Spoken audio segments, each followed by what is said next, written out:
everyone, welcome back to my channel. It's me, Anna, and if this is your first time in my channel, please do consider subscribing and don't forget to hit the notification bell dyan po sa baba for you to get notified whenever I upload new videos and tutorials. Okay, so in today's vlog, I'll be doing another plant vlog. So what I have here with me are my AGLAONEMA's collections. So I'll be sharing with you some basic care guide why I have this healthy and vibrant AGLAONEMAs. Okay, so before I start, just a quick disclaimer. I am not an expert nor a professional when it comes to plants, but everything that I am sharing to you are the process that I usually use in growing and taking care of my plants. Okay, so see you in a bit.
So I have listed down all the basic care guide that I'm doing why I have this healthy AGLAONEMA. Let's start with the light requirements, and then next is the watering, fertilizer, the repotting and the soil mix, the propagation, and some unhealthy plant signs. And bibigay din po ako ng mga reminders afterwards. Okay.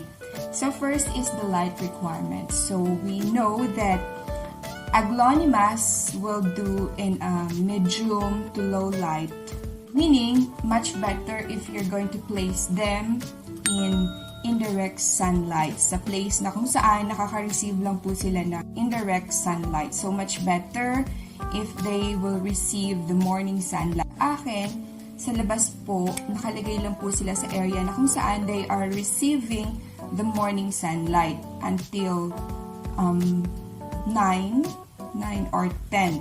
I-avoid po natin na ilagay sila sa direct sunlight. Kapag inilagay nyo naman po sila inside your house, much better kung ilalagay nyo po sila 5 feet away from the window or from the door para maiwasan po natin yung pagkasunog or yung magkaroon po sila ng sunburn sa kanilang mga dahon.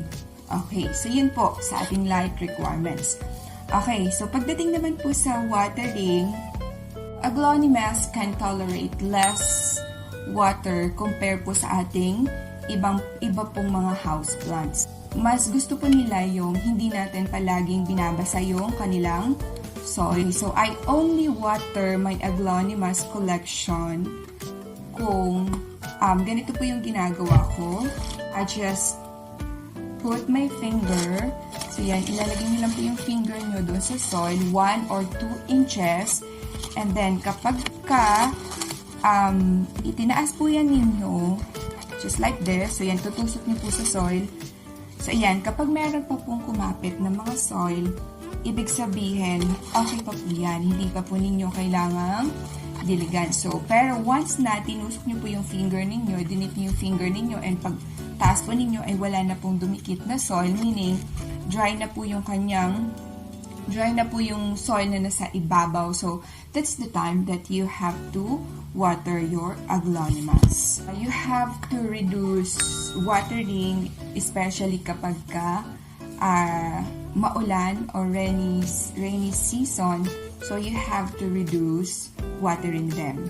For the fertilizer, guys, I don't usually fertilize my aglaonemas, especially, di ba, lagi ko sinasabi sa inyo na hindi ko na kaugalian na mag-fertilize using any processed fertilizer sa akin pong mga halaman. Okay, instead, during the propagation process or during the repotting process, I make sure that the soil mix or the potting mix that I will be using contain enough nutrients in order for them to grow naturally. So, dun pa lang sa paggagawa po ng aking soil mixture, I ensure that I have the soil mixture that I will be using contains enough nutrients. So, yun. Mamaya, ipapakita ko rin po sa inyo kung ano yung soil mixture na ginagamit ko.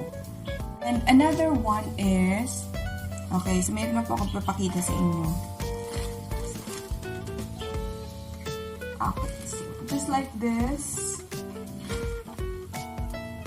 One. So, kapag meron pong mga pinbalat ng saging or yung mga pinagkainan po ng pakwan, so ganito po yung ginagawa ko. Ayan, tingnan niyo po, bulok na siya. Okay, ito po yung pakwan, and then china-chop ko lang po siya into small pieces, and then yun po yung inilalagay ko doon sa top ng aking soil mix. So, yun, ganun po yung ginagawa ko. O yung mga eggshell, hinuhugasan ko po siya and then ibibilad ko sa araw. Kapag tuyo na, dinuduro ko po siya using the blender. And then, yun po yung inilalagay ko rin as fertilizer. Okay, now, so for the soil mix na ginagamit ko po, okay, so ipapakita ko po siya sa inyo.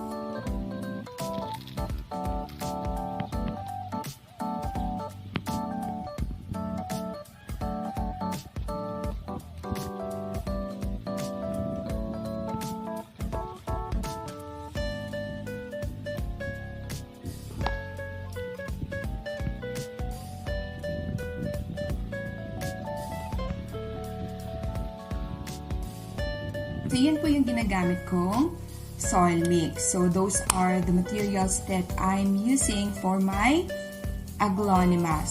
Let's move on naman po doon sa repotting. Paano ko ba sila nire-repot? Tinatanggal ko talaga sila lahat sa pot nila. And then, I have to remove the old soil na ginamit ko. Kasi, kapag medyo, alam naman natin na yung mga roots ng aglaonemas ay medyo malulusog, medyo malalaki. So, kapag compact na po yun, kailangan na po natin siyang i-repot. So, we have to remove the old soil mix and then ilipat natin siya sa mas bigger na pot and then mag-a-add po tayo ng panibagong soil mix. Okay, so para panibagong nutrients para sa kanilang pag-grow. Okay, so yun po yung ginagawa ko sa pagre-repot po ng aking mga aglaonemas. Next is pagdating naman po sa propagation. So yan. So paano ko ba pinapropagate yung aking mga aglaonemas? Aglaonemas can be propagated through cuttings or yung separating the offsets or yung baby from the mother. Ginagawa ko po ay kinakat ko po yung mga matured na mga stem. Okay, so just like this one, guys. This one. Ito sabi nila ay this is boxer. But this, siguro mga 4 years ago na talaga. Kung hindi ako magkamali, guys. So, ito, ang nangyari po dito sa kanya is it keeps on growing. So, tumataas lang siya nang hindi siya nagkakaroon ng offset. Hindi po talaga siya nagkaroon ng baby. So, ang ginawa ko, what I did is tinapcut ko siya. Pinutol kasi tumaas lang talaga yung stem niya. So, ginawa ko, kinat ko siya. Kinat ko and then after cutting, siguro mga months lang, a few months, eto na siya. Nagkaroon na siya, guys, ng maraming, nagkaroon siya ng maraming baby. And tingnan niyo po, ang dahon niya. Ayan, diba? Mas malapad pa po sa aking kamay. So, yun. So, kaya, pwede din po silang i-propagate through top cut or through cuttings. Okay, so yan po yung, ito po yung nasa sa bottom part. Okay, ito naman po yung top part niya. So, medyo nahuli siya sa paglaki. Pero, syempre, eventually, magiging ganito din po yan. Or, nasa process pa po siya ng pag-a-adjust. Okay, so yun naman po yung ganun naman po ako nagpa-propagate. Or, ginagawa ko during the process of repotting, so ang ginagawa ko is, bago ko siya i-repot, sineseparate ko na yung mga offsets. So, ganon.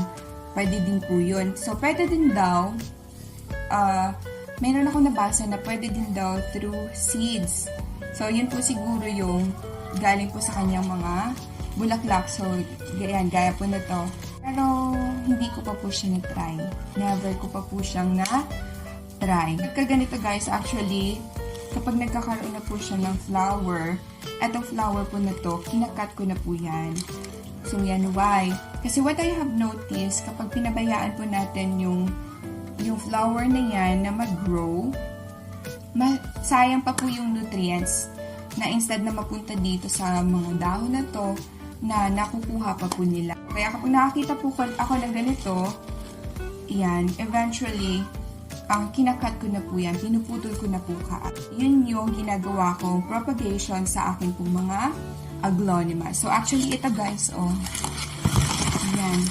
Diba? Sobrang kapal na po niya. Meron na po siyang isa na stem na matured na po. Pwede ko na po yung i-cut and then i-repot. So, pero hindi ko po talaga ugali yung mag-repot ng mag-repot or mag-propagate ng mag-propagate kasi gusto ko sila ng ganito. Yung compact po sila. Next is yung mga unhealthy plant signs. So, kapag meron kayong nakikita na, meron akong papakita sa inyo, this one. So, yan. Eto guys, as in, sobrang stress po ako dito kasi ito, regalo ng puto sa akin. Pero kasi ang nangyari dito, dahil sa sobrang busy, hindi ko napansin na ang kapal na po nito nakaraan as in, halos mapuno na po yung pot niya. Na-notice ko, bakit unti-unti silang naglalagas, nabubulok, natutunaw yung mga offsets niya, gaya po nito. Nakaraan 3 dahon na ito. So, ngayon nag-iisa na lang po siya. Okay, so bakit kaya? So, yun guys, I have decided na i-uproot na siya. So, nung in-uproot ko, dun ko lang po nakita na meron na palang mga has already infested with mealybugs. So, marami na po palang mealybugs sa kanyang puno. So, sobrang na-stress po ako.